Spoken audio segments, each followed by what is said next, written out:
বন্ধুরা, স্বাধীর ছাদ বাগানের 3 মিনিটের শর্টকাট টিপসের ভিডিওতে আরও একবার আপনাদের সবাইকে স্বাগত। আজ আমরা এমন একটা গাছের পরিচর্যা শিখব যেই গাছ শীতকাল বাদ দিয়ে সারা বছর ধরে আপনাকে প্রচুর ফুলে ফুলে আপনার ছাদ বাগান তথা আপনার বাড়ির উঠোন আলো করে দেবে। যেই গাছের ডাল কেটে বাড়িতে বসিয়ে দিলেই সহজেই গাছ হয়ে যায়। যেই গাছের ফুল একবার ফুটলে তা স্থায়ী হয় প্রায় 10 থেকে 15 দিন। হ্যাঁ, এটি হচ্ছে মুসান্ডা ফুলের গাছ। মুসান্ডা ফুল বিভিন্ন রকম কালারের হয়। এই রকম পিঙ্ক কালার পেতে পারেন আপনি, এই রকম সিঁদুরের মতন টুকটুকে লালও আপনি পেতে পারেন, আর পাবেন আপনি সাদা রঙের মুসান্ডা। যখনই মুসান্ডা গাছ কারো বাড়িতে দেখবেন তখনই তার ডাল ভেঙে এনে 40% মাটি, 30% ভার্মিকম্পোস্ট, 20% বালি আর 10% মিশ্র জৈব সার ভালো করে একসাথে মিশিয়ে দিয়ে তার মধ্যে একটু ট্রাইকোডার্মা ভিরিডি মিশিয়ে দিয়ে এই গাছটিকে বসিয়ে দিন আপনার ছাদ বাগানের একটা টবে। তাহলেই কিন্তু আপনার সেই ডাল থেকে মুসান্ডা ফুলের গাছ খুব সুন্দরভাবে হয়ে যাবে।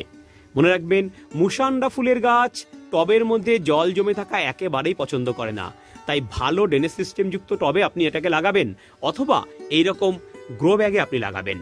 তাহলেই আপনার ছাদ বাগানে মুসান্ডা গাছ দিনের পর দিন ধরে বড় হতে হতে আপনার ছাদ বাগানকে একেবারে আলোয় আলোয় ফুলে ভরিয়ে দেবে। বন্ধুরা, ঠিক আছে?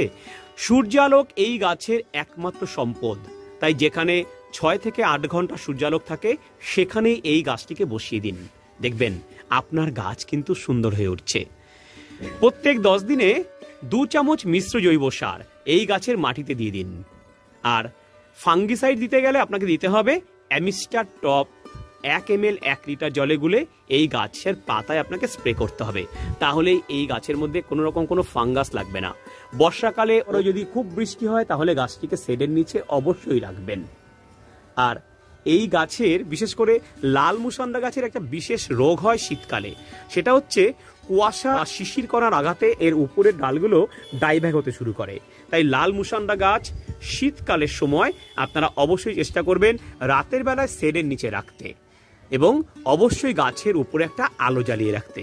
তাহলে কিন্তু এই গাছের এই ডাইভ্যাকের প্রবলেমটা হবেই না। বন্ধুরা, কীটনাশক বলতে শুধুমাত্র নিম অয়েল এই গাছের পাতায় স্প্রে করলে কোনো রকম কোনো পোকার আক্রমণ এই গাছে একেবারেই হবে না।